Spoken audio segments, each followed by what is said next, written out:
Want to welcome in Coyotes' newest defenseman, Matt Dumba. Matt, thanks for taking the time out of your busy schedule today. Yeah, thanks for having me, guys. Matt, I got to be honest with you. With a last name like Dumba, the nickname possibilities are not great. So we need to think outside the box. And I was searching the internet, and I found a Q&A that you did with the NHLPA about 4 years ago when you admitted that if you could choose your nickname, it would be El Tigre. So you need to explain that to us. I mean, I wish I had the golf game to back that up, but yeah, kind of tough with the nicknames. Boys call me Dumbs. That's not working. We had a new one here. Need some creativity. We're just looking for the right guy to give me the right nickname. Where did El Tigre come from, though?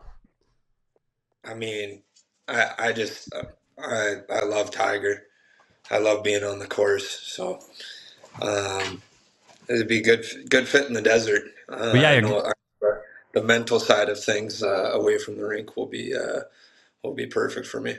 You're coming to the right place if you like to golf, by the way. I know you like to fish, but golfing maybe a little bit better in the desert. We suggested the Doctor, or Doc, because your initials are MD, and I just said the Doctor, and we're going to try and see if Doc sticks. I like that. Yeah. The Doc. Yeah. Get that in the rotation. We'll get that to stick. The Doctor. I like it. All right. Yeah, we've got some sway with Coyotes Nation. We'll see if we can make that work. Hey, Mike Rousseau and Joe Smith have both mentioned to me what an elite defensive player that you have become. I'm sure it's something you've always taken pride in, but has it become a greater focus for you as your game has evolved, as your career has evolved? Definitely in these last couple of years, and the position I was put in Minnesota to play against those top lines every night with my D partner at the time, Jonas Brodin. And yeah, I did take. It is fun. It is fun dialing into that, and I think it started in Arizona though. You know, we had during COVID, we had those awesome skates out at Ice Den that eventually got switched over to Oceanside because McDavid and Matthews pandemonium. The word got out, and there's people all over the place, and they definitely didn't want that going down during COVID. So we were kind of trying to avoid that. But pulling up to those skates is like, you gotta bring your defensive game here and be dialed in, or you're gonna get walked and you're gonna get embarrassed. So that's kind of when I first started taking it more seriously, and I think it's a big piece of my game now, and I want to show the Coyotes Nation and my teammates that I have that in the bag, but I also have that offensive side, and have become a more balanced defender and one who can play both sides of the puck at an elite level. I want to talk about that offensive side of the puck. When you look at earlier in your career in Minnesota, you had some pretty good offensive numbers. And like you said, you've taken on more of a defensive role with the Minnesota Wild. Here in Arizona, the expectations are you're going to add to both sides of the puck. You're going to be on the ice all the time. You're going to be asked to contribute offensively. Does that excite you that you're going to be asked to do that? Is that something that's still in your game? You just haven't had an opportunity to display it much? Or how do you feel about your offensive game? I think that's exactly it. I feel like at this point in my career, I'm ready to do both. I might have been a little naive early on in the career, thinking that I could get away with, playing my offense without having the defense. And then, had to, look at my game and be like, I want to be predictable for my teammates. I want to be relied on and have that responsibility. And the only way you're going to do that and play a lot of, log a ton of minutes and play that way is if you tighten up and lock it up on defense. So now that I got that under control, I feel like I can take that next step and get back to my offensive game. And, you got a lot of really good forwards there, guys who can make plays. So good boy. I'm excited to the dogs are excited too. Yeah, they're fired up. Dad playing a whole mess of desert dogs. They're gonna like it. Yeah, Matt, there's been a lot of talk. There's been a lot of talk about the pec injury that you suffered back in late in 2018 and what impact it's had on your offensive game. I wanted to clarify that. Is that still impacting you, or Are those two things unrelated? Here's the dog right here. Awesome. Oh, oh my. Yeah. She's a big girl. What's the dog's name? Marley. Marley. Nice. She Okay. lives up. She lives up to the name. She's a crazy little puppy, but no, she's settled into. No more pooping in the snow, because she's going to be out in the desert. She's going to love it. I tell you what, no rain, no snow. All right. Sorry, you remember my question still? Or? No, the pec injury is no. I mean, it's hard when you go through injury. I think any player will tell you that. Kind of put me on the shelf. I had like 3 different surgeries that went along with that. So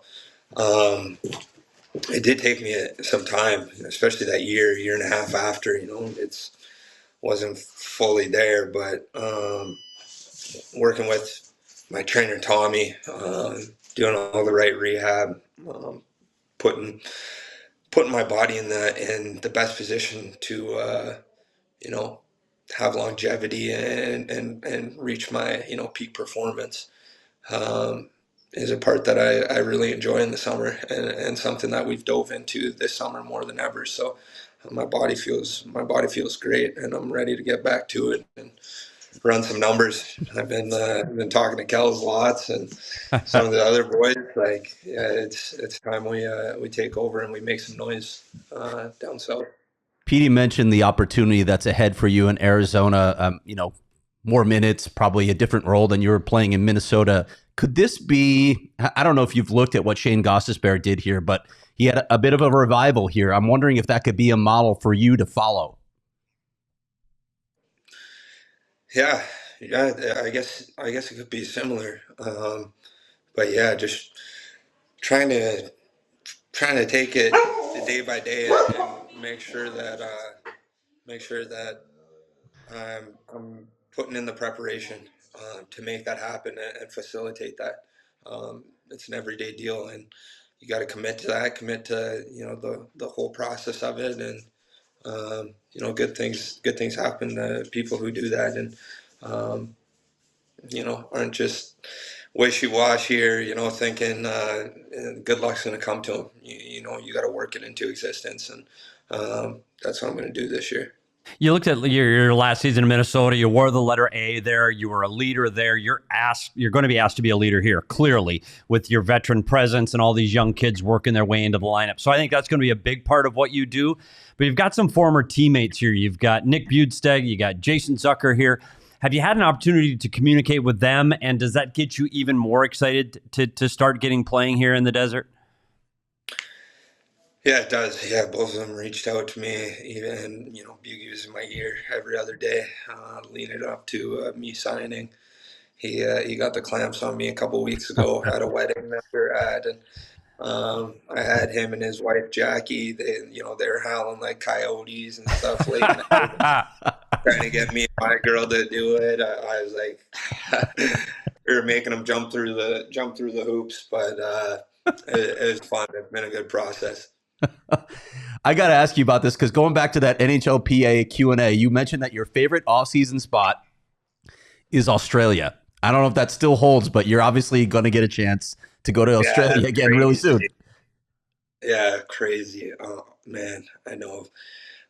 My best friend who went with me, Blake, hit me up as soon as I told him where I signed in. And, I'm just looking back through those pictures. The good times we had there. Spent 3 weeks. We landed in Sydney, and then we rented out, like, what is it, Mitsubishi, like Outback or something with the grill guard, and we started in Sydney and worked our way all the way up to Cairns, and to the most northern point, started in the south and worked our way up the east coast there.